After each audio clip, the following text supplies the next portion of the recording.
Break के बाद फिर से आप सभी का इस्तकबाल। मेंढर में महकमे बिजली के अफसरान और मुलाजमीन की एक मीटिंग मुनाकिद की गई।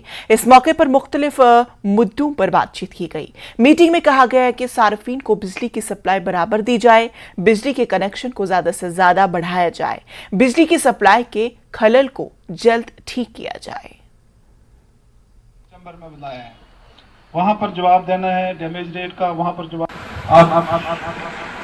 उस चीज को मद्देनजर रखते हुए जितने भी स्टाफ मेंबर हैं, जिस एम्प्लॉय को सब स्टेशन अलाट हुए हुए हैं, अब वो तो ऑलरेडी हमने बता के दिया कि एक एम्प्लॉय को कितने सब स्टेशन हैं। अब अगर एक ट्रांसफार्मर महीने में 2 बार डैमेज हो जाएगा तो इसका मतलब उसकी परफॉर्मेंस जो है स्टाफ की बहुत कम है। उसके साथ साथ हमारा जो रेवेन्यू का टारगेट है, एमएसटी का जो हमारे पास टारगेट था सब वेंडर का। भारत भर के खिलाड़ी कश्मीर के खुशगवार मौसम से लुत्फ अंदोज हो रहे हैं।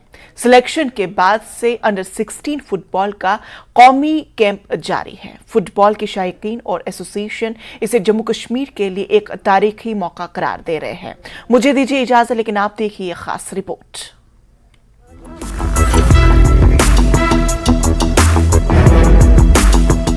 खिलाड़ियों के इब्तदाई इंतखाब के बाद कौमी फुटबॉलर्स के लिए सख्त ट्रेनिंग शुरू हो गई है।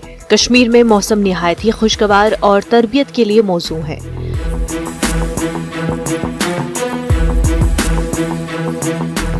सख्त तरबियत के बावजूद फुटबॉलर्स के साथ साथ कोचिंग स्टाफ भी कैंप से लुत्फ अंदोज हो रहे हैं।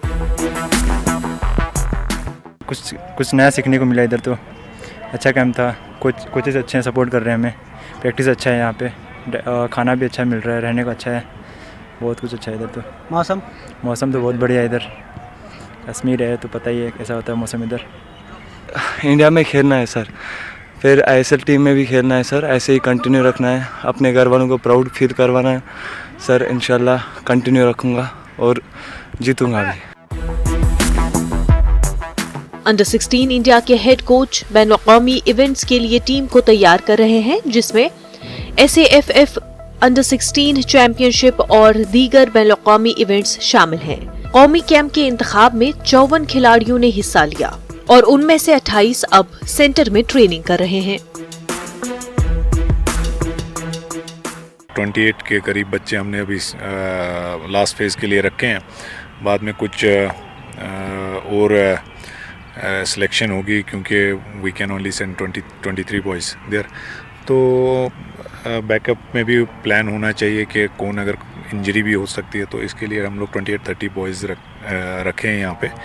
और अल्हम्दुलिल्लाह कि मौसम भी काफ़ी अच्छा है, बच्चे भी एंजॉय कर रहे हैं और अभी मतलब हार्ड ट्रेनिंग्स चल रही है, तो वेदर का एक मतलब अच्छा होना बहुत ज़रूरी होता है, क्योंकि वो इंटेंसिटी बरकरार रहती है।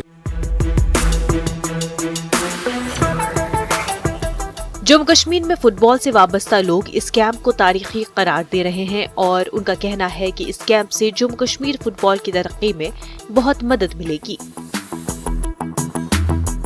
जम्मू कश्मीर को एक रिप्रेजेंटेशन मिल रही है फुटबॉल की, जो भी हमारे अभी इस बार अब नेशनल्स, पहले नेशनल्स 2 हुआ करते थे, एक सीनियर नेशनल वो संतोष ट्रॉफी और वुमेन्स और जूनियर एक, इस बार हमको 6 मिल रहे हैं। इस कैंप के बदौलत हमको डिफरेंट एज ग्रुप में 6 मिल रहे हैं नेशनल कैंप, जो हम नेशनल कैंप बाहर भेज रहे हैं 6 है।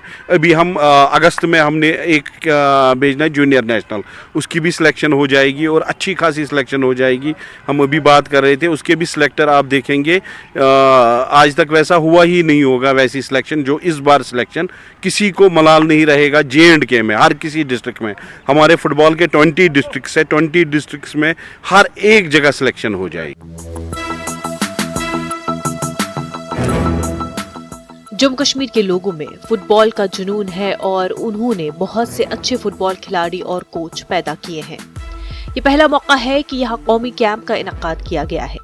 कोच इशफाक को बहुत उम्मीदें हैं और उनका कहना है कि हिंदुस्तान साफ कप पर गलबा हासिल करेगा और ये लड़के इस काबिल हैं कि वो नेपाल से सोना वापस ला सके, जहां साफ अक्टूबर में मुनक्किद हो रहा है। न्यूज़ 18 के लिए शबीर मीर की रिपोर्ट।